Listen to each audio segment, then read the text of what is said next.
ঠিক তখনই সেখানে এক ভয়ঙ্কর সাদা হায়না একটি গরুকে টানতে টানতে নিয়ে আসে। তারপর হায়নাটা কর্কশ শব্দে জোরে ডেকে ওঠে, চল কপিলা, আজ তোকে নিয়ে সুন্দরবনের জঙ্গলের ভিতরে যাই। ওখানে অনেক কচি কচি ঘাস আছে, তুই মন ভরে খাস, কেমন? এই কথা বলে মাধবী তাদের কপিলা গরুকে নিয়ে জঙ্গলের দিকে হেঁটে যায় আর যেতে যেতে বলে, তোর কোনো ভয় নেই, ওখানে তোর মতো অনেকের গরু ঘাস খেতে আসে, তুই একদম চিন্তা করিস না।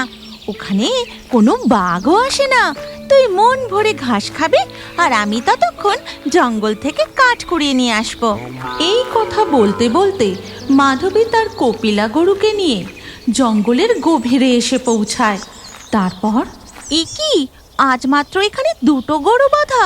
তাহলে কি আজ বেশি কেউ জঙ্গলে কাঠ কুড়োতে বা মধু সংগ্রহ করতে আসেনি? এখানেই তো তারা গরু বেঁধে তারপরে কাজে যায়। এরপর মাধবী কপিলা গরুকে সেখানে বেঁধে সে নিজে আরও একটু জঙ্গলের ভিতরে যায় কাঠ কুড়োতে। কাঠ কুড়োতে কুড়োতে এমন সময় হঠাৎ সে শুনতে পায়, বাপরে বাপ, কি ভয়ঙ্কর ডাক! এটা তো হায়নাদের ডাক। মনে হচ্ছে আশেপাশেই কোথাও তারা আছে। আমার এখানে একা একা কাঠ কুড়োনো ঠিক হবে না, ওদিকে কপিলাও একা। আমি তাড়াতাড়ি কাঠের বোঝাটা বেঁধে ধবলকে নিয়ে বাড়ি ফিরে যাই। মাধবীর এই কথা শেষ হতেই হঠাৎ সে দেখে দুটো বাঘ হুঙ্কার দিতে দিতে তার সামনে দিয়ে দৌড়ে চলে গেল। ওরে বাবা, এই যে বাঘ! মনে হয় আমার অস্তিত্বের টের ওরা পায়নি, না হলে এত কাছ দিয়ে দৌড়ে পালালো। আমার গন্ধ বাঘগুলোর নাকে গেলে আমি আর এতক্ষণ গোটা থাকতাম না।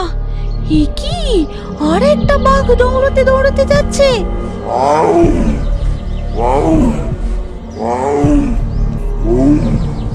ওদিকে দেখা যায় মাধবী যেখানে তার কপিলাকে বেঁধে এসেছিল সেখানে একটা বাঘ গরু শিকার করার জন্য বাঁধা ওই তিনটে গরুর দিকে ধীরে ধীরে এগোচ্ছে।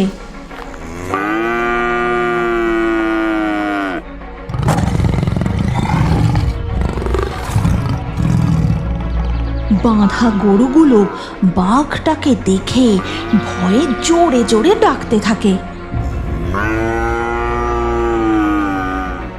বাঘটা গরুগুলোর আশেপাশে ঘুরতে থাকে।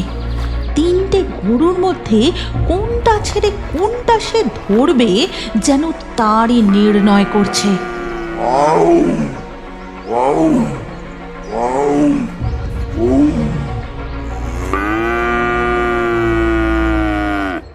এরপর বাঘটা ঝাঁপিয়ে কপিলা গরুর পা কামড়ে ধরে।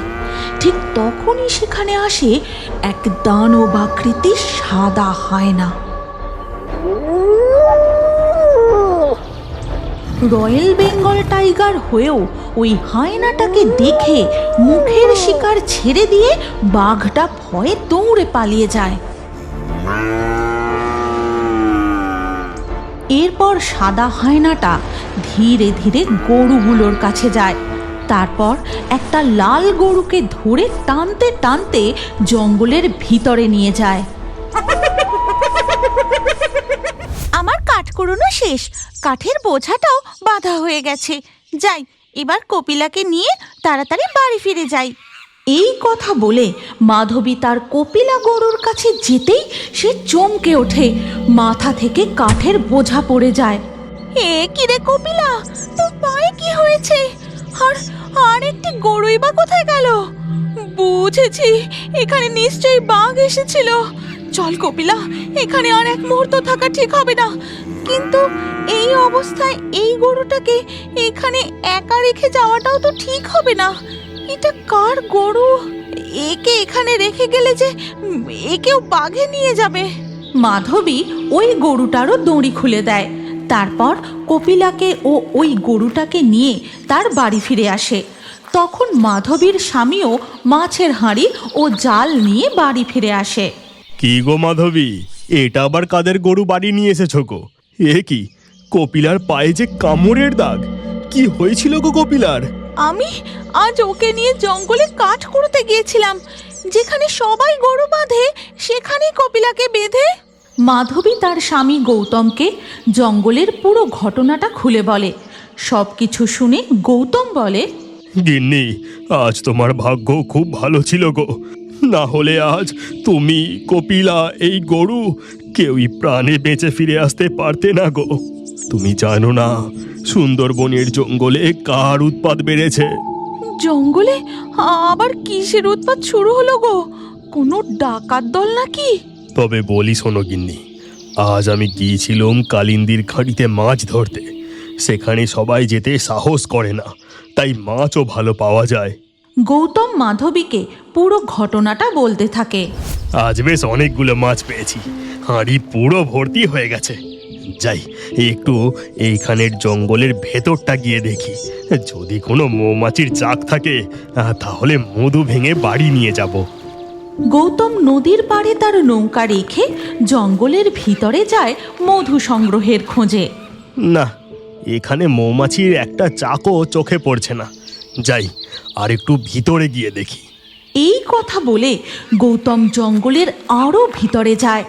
তখনই হঠাৎ তার চোখে পড়ে দুটি বাঘ মাটিতে লুটিয়ে পড়ে আছে। ওরে বাবারে, এ যে বাঘ! কিন্তু ও এভাবে মাটিতে পড়ে আছে কেন? এ কি, ওর গায়ে যে দেখছি আঁচড়ের কামড়ের দাগ। বাঘের আবার এই অবস্থা কি করে হলো? ঠিক তখনই সেখানে এক ভয়ঙ্কর সাদা হায়না একটি গরুকে টানতে টানতে নিয়ে আসে। তারপর হায়নাটা কর্কশ শব্দে জোরে ডেকে ওঠে। হে ভগবান, এই যে সাদা হায়না! তার মানে এই হায়নায় এই দুটো বাঘের এই অবস্থা করেছে। এবার আমি কি করি? এক্ষুনি আমাকে এখান থেকে পালাতে হবে। এই বলে গৌতম গাছের আড়াল থেকে পিছু হাঁটতেই মারায় কিছু শুকনো পাতা, আর সাথে সাথেই হায়নাটা তাকে দেখে ফেলে। এবার আমি গেলাম রে, হায়নাটা যে আমার দিকেই আসছে। যা যা যা বলছি, যা! কি করি?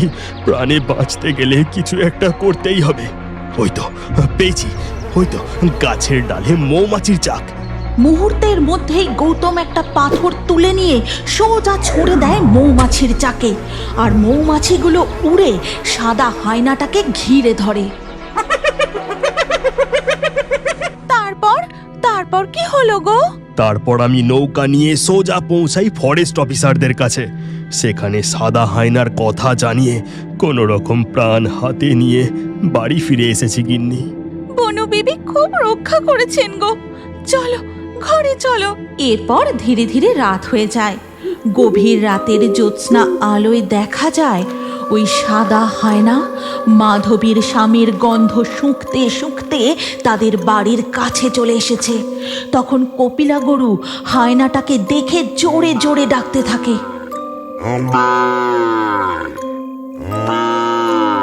ওই গো, উঠো না, দেখো তো আমাদের কপিলা গাই এত ডাকাডাকি করছে কেন?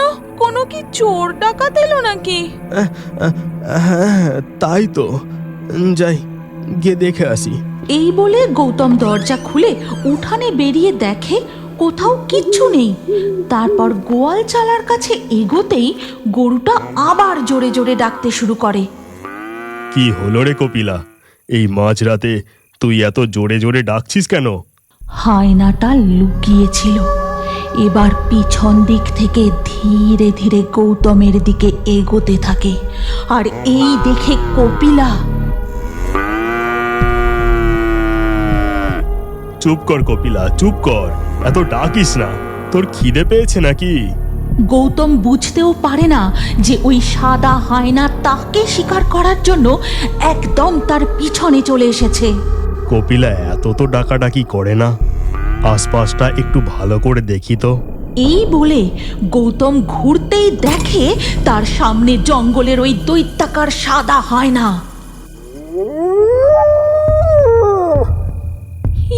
এটা যে ওই হায়নাটার ডাক। বাঁচাও বাঁচাও মাধবী! সর্বনাশ! তবে কি ওই হায়নাটা? না না না, এটা হতে পারে না। এই বলে মাধবী সঙ্গে সঙ্গে ঘর থেকে বেরিয়ে আসে আর দেখে ওই সাদা হায়নাটা তার স্বামীর পা ধরে টেনে হিঁচড়ে জঙ্গলের দিকে নিয়ে যাচ্ছে। কে কোথায় আছো? বাঁচাও বাঁচাও! হায়নাতে যে আমার স্বামীকে টেনে নিয়ে গেল। বাঁচাও, কেউ ওকে বাঁচাও। এরপর ওই হায়নাটা গৌতমকে নিয়ে জঙ্গলের গভীরে মিলিয়ে যায় আর মাধবী কাঁদতে কাঁদতে তাদের উঠানে বসে পড়ে। হয় না, আমি তোকে ছাড়বো না। এর প্রতিশোধ আমি নেবই। আপনারা যদি এই গল্পের পরবর্তী পর্ব দেখতে চান তাহলে বাঁদিকে চ্যানেলের লোগোর উপর ক্লিক করলে আপনারা সুন্দরবন কার্টুন নামে একটি নতুন চ্যানেল দেখতে পাবেন। সুন্দরবন কার্টুন চ্যানেল এবং গোভূতের কার্টুন চ্যানেলটি এক্ষুনি সাবস্ক্রাইব করে নিন। এই গল্পের পরবর্তী পর্ব আমরা সুন্দরবন কার্টুন চ্যানেলে পোস্ট করব। আমরা 50,000 সাবস্ক্রাইবারের টার্গেট নিচ্ছি, তাই আপনারা চ্যানেলের লোগোতে ক্লিক করে চ্যানেল দুটি সাবস্ক্রাইব করে নিন। হয়তো আপনি জানেন না, আপনি যদি আমাদের গোভূতের কার্টুন চ্যানেলটি সাবস্ক্রাইব করে আপনার নাম কমেন্টে লেখেন, তাহলে আপনার নাম আমাদের কার্টুন ভিডিওতে দেখানো হয়। হ্যাঁ হ্যাঁ, সবাই জানে। এবার তুই চুপ কর, আমাকে নামগুলো বলতে দে। আজকের লাকি ড্রয়ে জেতা নামগুলি হলো রূপু, সৌভিক, ঋত্বিক, তমাল, দিয়া, সপ্তমী, অনিক, সুমাইয়া, নূপুর, সন্দীপ, সোনালি, মাইনুদ্দিন, ইরা, বিজয়, ইন্দু। কার্টুন ভিডিওতে আপনার নাম দেখতে চাইলে শুধু নাম লিখলে হবে না, আমাদের গোভূতের চ্যানেলটি এক্ষুনি সাবস্ক্রাইব করে নিন। আর স্ক্রিনের উপরে আসা এই পরবর্তী ভিডিওটি চালিয়ে সেখানেও আপনার নাম কমেন্ট করতে পারেন। আজকে আমাদের এই গল্প এখানেই শেষ হলো। দেখা হচ্ছে পরবর্তী ভিডিওতে।